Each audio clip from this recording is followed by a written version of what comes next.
मुख्यमंत्री मैया सम्मान योजना के तहत कल जब मैं अपने पंचायत भवन में सीएससी आईडी को लेकर बहुत सारे लोगों का आवेदन कर रहा था, तो बहुत सारे केस मेरे सामने आया कि बहुत सारे लोगों का राशन कार्ड में नाम ही नहीं है।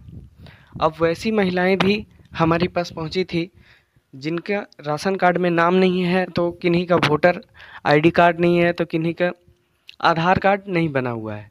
तो आज के इस वीडियो में मैं बात करने वाला हूं कि अगर आप मुख्यमंत्री मैया सम्मान योजना का लाभ लेना चाहते हैं और अगर आपका राशन कार्ड नहीं है, वोटर आईडी कार्ड नहीं है, या सिंगल बैंक अकाउंट नहीं है, या फिर आपका बैंक अकाउंट जो केवाईसी मांगा जा रहा है वो नहीं है, तो आप कैसे इस योजना का लाभ ले सकते हैं और कैसे आप अपना राशन कार्ड में नाम जुड़वा सकते हैं। तो वीडियो में बने रहिएगा। और अगर मेरे चैनल पर नए आए तो प्लीज़ चैनल को सब्सक्राइब कर लीजिएगा ताकि झारखंड से जुड़ी जानकारी सबसे पहले आपको मिल सके। तो चलिए बिना देर किए बात करते हैं। तो जैसा कि आप सबको पता होगा कि झारखंड में एक बहुत ही महत्वाकांक्षी योजना झारखंड सरकार के द्वारा लाया गया मुख्यमंत्री मैया सम्मान योजना। इस योजना के तहत झारखंड की जितनी भी सारी महिलाएं जो आर्थिक रूप से कमज़ोर हैं, उन सभी को आर्थिक सहायता देने के लिए झारखंड सरकार की ओर से 12,000 रुपये वर्ष में और 1,000 रुपया महीना सभी महिलाओं को आर्थिक सहयोग मिलेगी। इस योजना के तहत कल से ऑनलाइन आवेदन होना चालू हो चुका है, लेकिन ऑनलाइन आवेदन करने में भी अभी बहुत सारी कठिनाइयां आ रही है। जैसे कि मैं खुद सीएससी आईडी से ऑनलाइन कर रहा हूं, तो 2 दिनों में मात्र 10 आवेदन अप्लाई कर पाया हूं, क्योंकि उसका जो साइट है वो बहुत स्लो है। क्योंकि जब भी आप किसी साइट पे एकाएक बहुत सारे लोग पहुंच जाते हैं तो वो साइट जो है सो क्रैश कर जाता है। तो आपको लोगों भी अगर कैफ़े से ऑनलाइन करवा रहे हैं तो अभी परेशान मत होइए, अभी 10 दिनों का समय है, अभी बहुत समय है, आप लोग आराम से करवाइए। उससे पहले ये जान लीजिए कि अगर आपके राशन कार्ड में नाम नहीं है और आपके घर में कोई महिला है या आपकी बहन है और उनको इस योजना का लाभ लेना है, तो वो कैसे इस योजना का लाभ ले सकते हैं। तो मैं सबसे पहले आपको बता देता हूं कि अगर किसी महिला का राशन कार्ड में नाम नहीं है और वो जुड़वाना चाहती है तो कैसे जुड़ सकता है।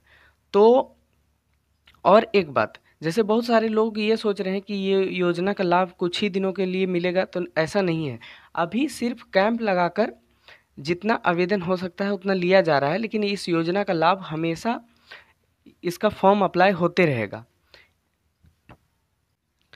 जैसा कि आप अपने स्क्रीन पर देख पा रहे हैं, सरकार आपके द्वारा जो कार्यक्रम लगता है, यानी कि जो कैंप के माध्यम से सभी आवेदनों का अप्लाई किया जाता है आपके पंचायत भवन में, तो उसका भी जो है सो 30 अगस्त से 15 सितंबर तक झारखंड के सभी पंचायतों में फिर से एक बार सरकार आपके द्वारा कार्यक्रम का कैंप लगने वाला है। तो आप इस योजना का लाभ वहाँ भी ले सकते हैं, क्योंकि उस कैंप में भी इस योजना का फॉर्म भरा जाएगा।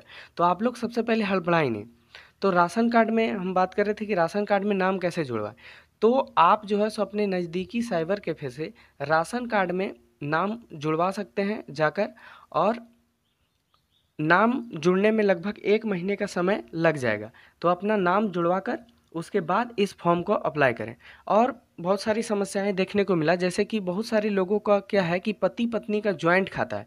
तो मैं इस वीडियो के माध्यम से आप लोगों को बता दूं कि इस योजना के तहत, यानी मुख्यमंत्री मैया सम्मान योजना के तहत, जो लेडीज, जो महिला इस योजना का लाभ लेंगी या जो बहन इस योजना का लाभ लेंगी, उनका जॉइंट खाता नहीं चाहिए।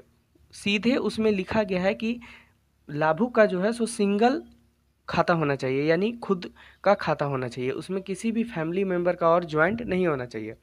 और बहुत सारे लोगों का क्या है कि आधार कार्ड और वोटर आईडी कार्ड में जो है सो जन्म तिथि दोनों अलग अलग है। और बहुत सारे मामले मेरे सामने देखे हमने कि राशन कार्ड में किसी लाभुक का नाम कुछ और है और आधार कार्ड में कुछ और है। तो आप जो है सो आपका राशन कार्ड सुधरने में बहुत समय लगता है, तो आप अगर आपका सहूलियत होता है तो आप आधार कार्ड सुधरवा लें, या फिर अगर राशन कार्ड में ही नाम सुधरवाना है तो राशन कार्ड में ही सुधरवा लें।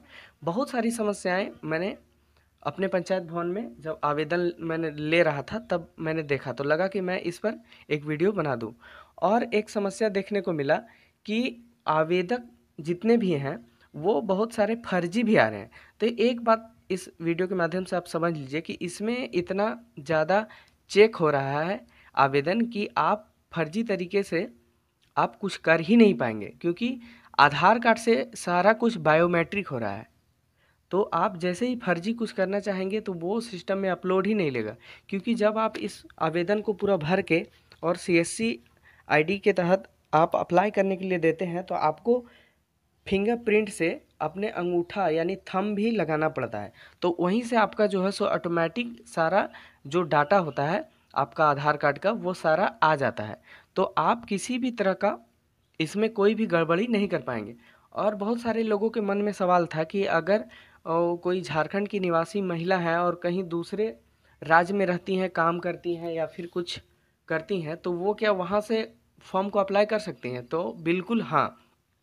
जैसा कि आप सबको पता होगा कि पूरे देश में सीएससी आईडी जब आप नज़दीकी किसी कंप्यूटर दुकान में जाते हैं तो वो बहुत सारे तरह के फॉर्म को अप्लाई करते हैं। तो उनके पास गवर्नमेंट की ओर से एक सीएससी आईडी होता है, यानी कि कॉमन सर्विस सेंटर का आईडी होता है, जिससे आप बायोमेट्रिक से पैसा निकालते हैं या टिकट बुक करते हैं, तो वो होता है।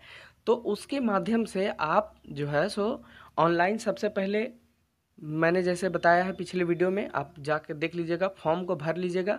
फॉर्म को भरने के बाद आप नज़दीकी साइबर कैफ़े में जाके और वहाँ से बायोमेट्रिक के माध्यम से, क्योंकि इसका पोर्टल जो ऑनलाइन लॉन्च किया गया है उसमें भी ये बताया गया है कि आप किसी भी अपने नज़दीकी सीएससी केंद्र यानी कि ग्राहक सेवा केंद्र से, जहाँ से आप किसी को ऑनलाइन पैसा भिजवाते हैं या फिर निकालते हैं फिंगरप्रिंट से, आधार कार्ड से, वहाँ से भी इसका आवेदन कर सकते हैं। तो आई होप, मुझे लगता है कि आपको ये वीडियो समझ में आया होगा। अगर ये वीडियो आपको लगता है कि अच्छा है तो प्लीज़ चैनल को सब्सक्राइब कीजिएगा और वीडियो को लाइक ज़रूर करिए।